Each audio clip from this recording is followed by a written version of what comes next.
And a pleasant good morning, everybody. Welcome to another edition of the Morning Briefing. I'm Jeff DeForce, along with red hot, smoking hot, Mike Lubie Lubitz. We always say this, Lubie, and it's time you adhere to my advice, which is it's the bets you don't make, the chances you don't take that can ruin you as a degenerate gambler. Now, you're not quite in that category yet, but you do make a lot of mind bets here on the show.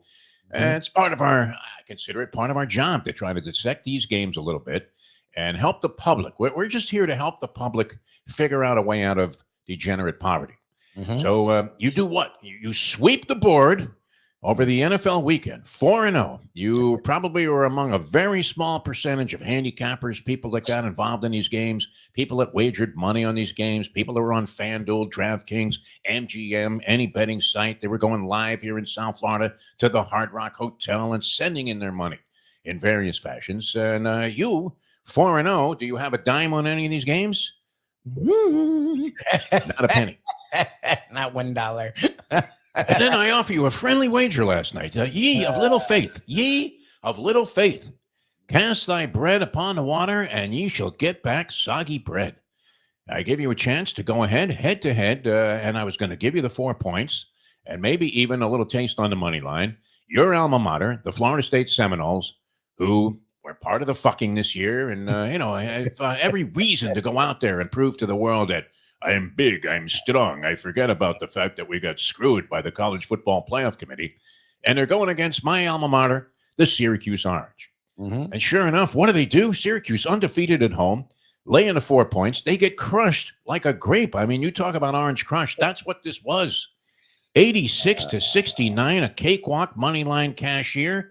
Get ready to give me a stack of sticks. And do you go ahead and spring for the wager? No, I don't believe in them. Unbelievable.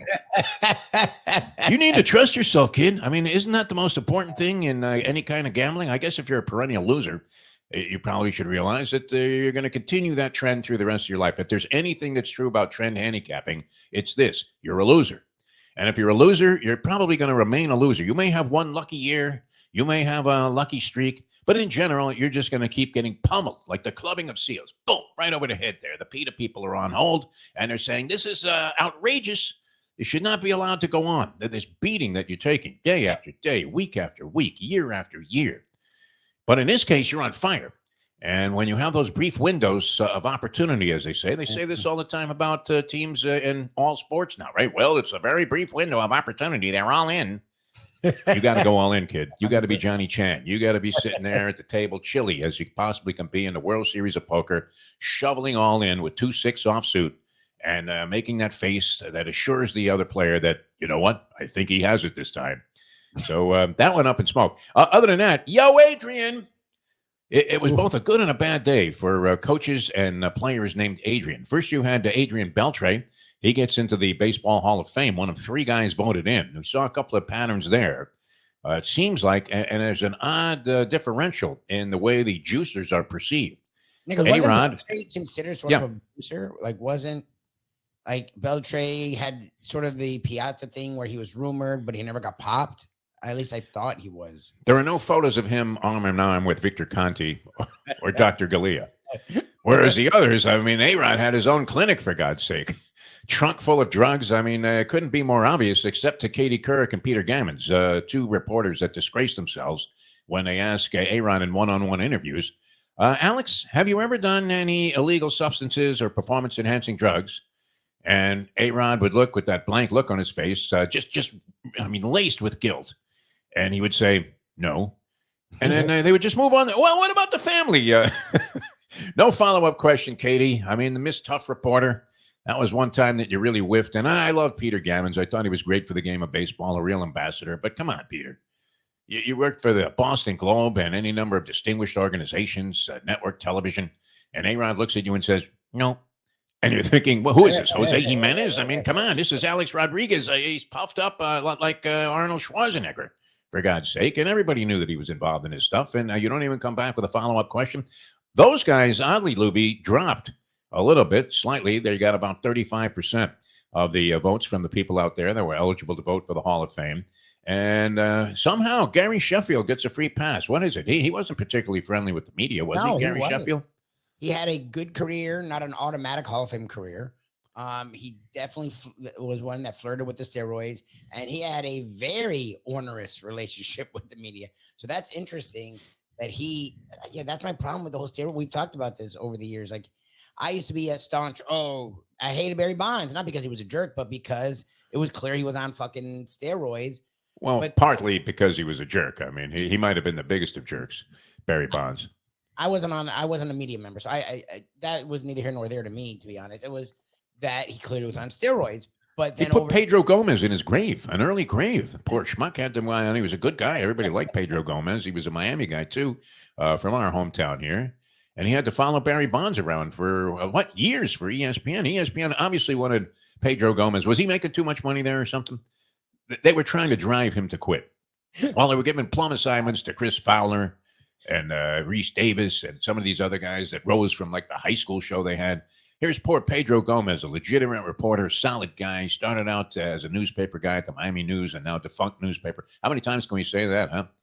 Does now defunct belong as a preface for any mention of any newspaper? I think it does. But anyway, they put him in his grave. But you were saying, why is it that Sheffield is receiving favorable treatment? Now, he didn't get enough votes, and I don't know that he really came that close. 65%, you need 75%. Only 3 guys got in. Beltray, Todd Helton also got in, and Joe Mauer, who were well-liked, right? Oh, nice. Oh, good for him. Yeah, that was it. Billy Wagner fell 5 votes short. Billy Wagner, who had sensational statistics. You know what? People hit 187 lifetime against Billy Wagner, the reliever, and he struck out about a third of the batters that he faced. He is statistically only behind Mariano Rivera in many, many categories. Mariano Rivera, a cinch first ballot Hall of Famer. Yeah. Billy Wagner still 5 votes short. Kind of surprising there. But, very selective. Only this was the question that some people were asking. Did you realize this? Only 1.18%. How about me, Mr. Analytics, Mr. Stats here today, Lubie? Are you impressed? Only 1.18% of the players that compete in Major League Baseball make it to the Hall of Fame. So you're essentially talking about the top 2% ever, and even less than that. 98% of the people that compete in Major League Baseball don't sniff the Hall of Fame. So you have to be part of that 1%, literally. Is he in that category? Billy Wagner, what would you consider him? I don't know. That's a tough one to calculate, but he gets hosed. You know our theory on it, Lubie, which we've been professing forever. And that is, you're either a Hall of Famer or you're not. You don't need to go through 100 ballots. This is true of all sports. A guy retires. I don't even know. I would waive the 5-year waiting period before you're eligible for the Hall of Fame and just decide as soon as the guy announces his retirement, if you know that it's permanent, well, I guess you never know that, but this isn't Roberto Duran where guys continue to make bizarre comebacks years later. But as soon as a guy is officially retired and sends that in, you decide right then and there if he's a Hall of Famer or not. Well, would that not be more fair than this torture? It should be like this first ballot, second, 12th ballot. Is this guy a first? It's like they don't have the asterisk, but they do want to sort of separate guys. Willie Mays is a top 5 player ever. Todd Helton is in, but I've always thought that was weird. It's like a guy's a Hall of Famer or he's not. Like I don't. Yeah. It's like they do this in recruiting rankings in high school, right? Kids will play a season, be a 5-star. The whole season. Football is not played for a month and a half. They re-rate them. The kid drops to a low 4-star. I'm like, he hasn't played in a month and a half. How did he drop a star in 30 exactly. points? It's like they haven't played in 6 years. How did he get better? How did Hilton magically become a Hall of Famer? All of a sudden, he's a Hall of Famer, right? Because what? Because Ichiro isn't eligible until next year?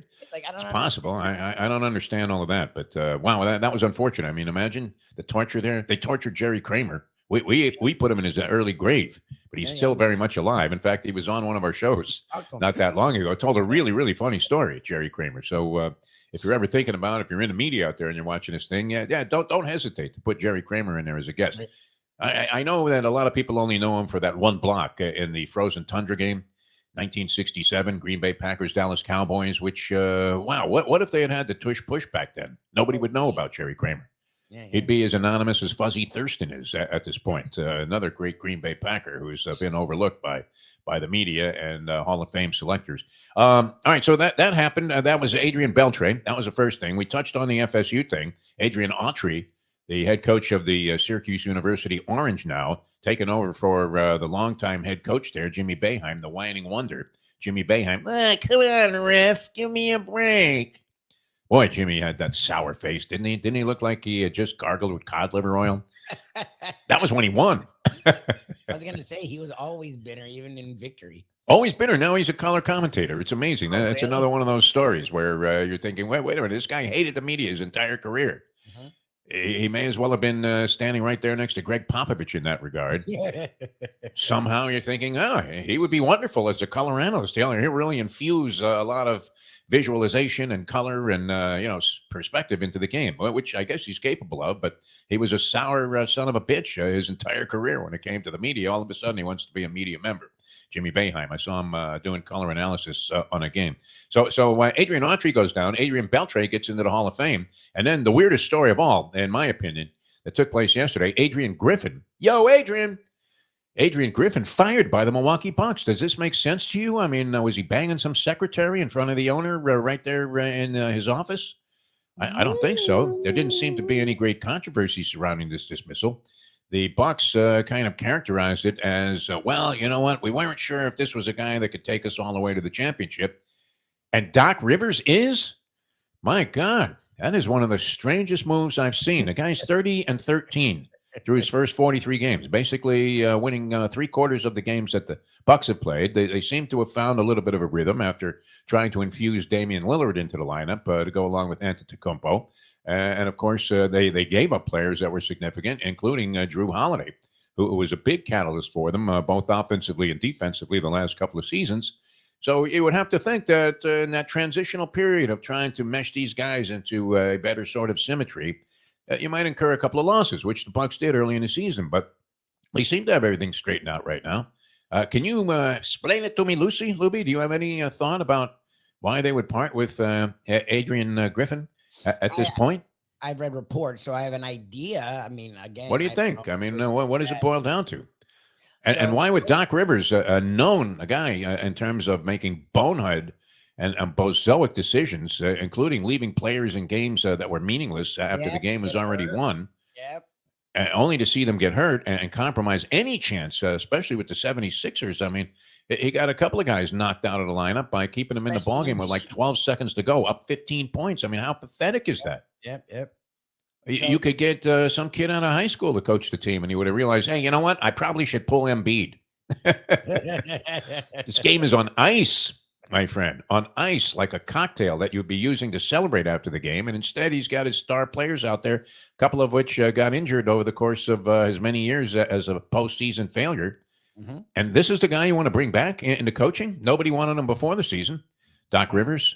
What made him so brilliant all of a sudden? I mean, if you don't have a better plan than that, then why would you fire this guy? So what did you see on that? I mean, I saw Wojnarowski on ESPN, and he was saying, well, they assessed the situation, and they just didn't think that this guy was capable of winning a championship.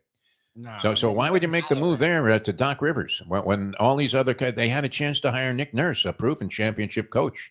They had a chance to get Kenny Atkinson before the season.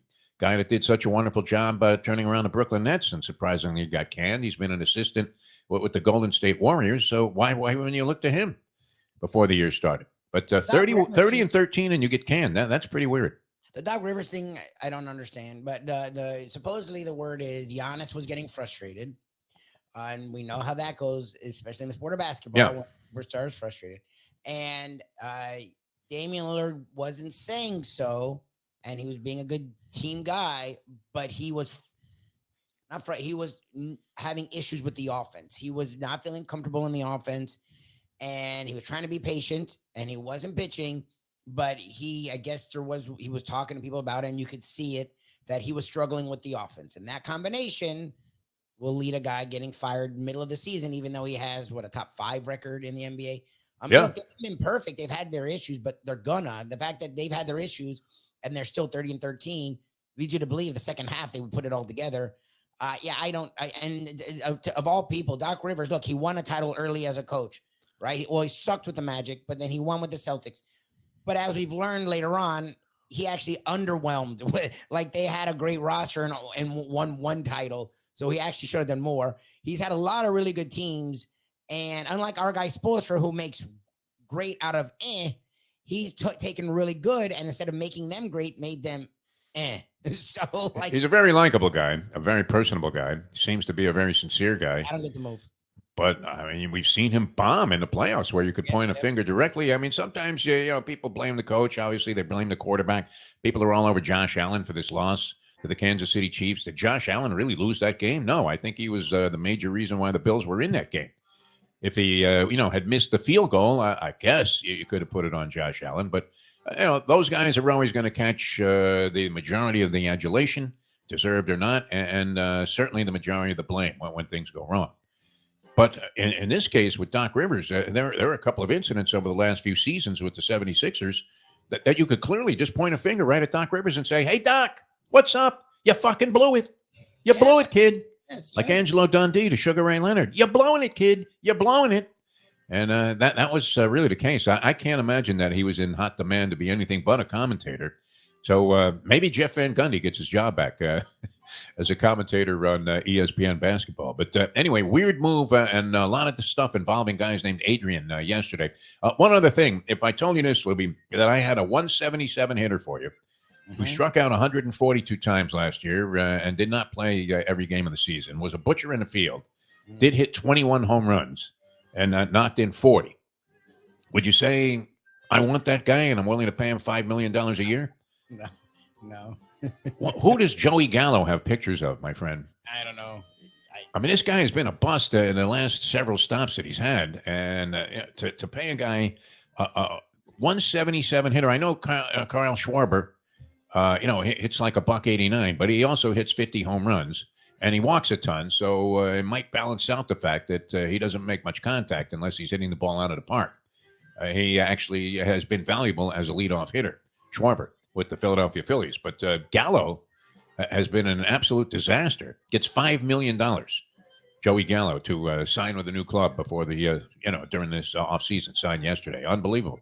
So, yeah, it pays to be a bust in Major League Baseball.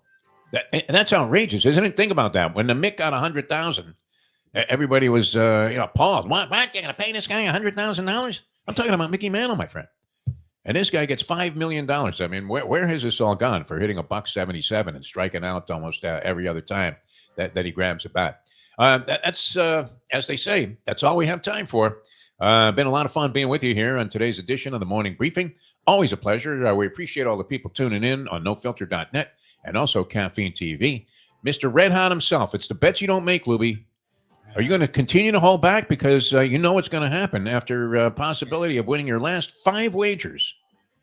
It's about time you did the old, I think Luganis is going to do a swan dive right here off the Acapulcan cliffs. Exactly. No, Time the tide, my friend. When you're hot, you're hot. You got to go with it. You got to double things up. And when you're ice cold, maybe you pull back a little bit for the rest of your life. But, you're on a sensational run. Sorry. Well, I'm glad now that you didn't take me up on that wager because I would have owed you a dinner at a fancy restaurant. And instead, we'll be having hot dogs. Exactly. we'll split a coney at Skyline Chili and then both throw up in disgust. Exactly. All right. We'll see you next time. Thanks so much for tuning in. Now we'll have some selections for you coming up.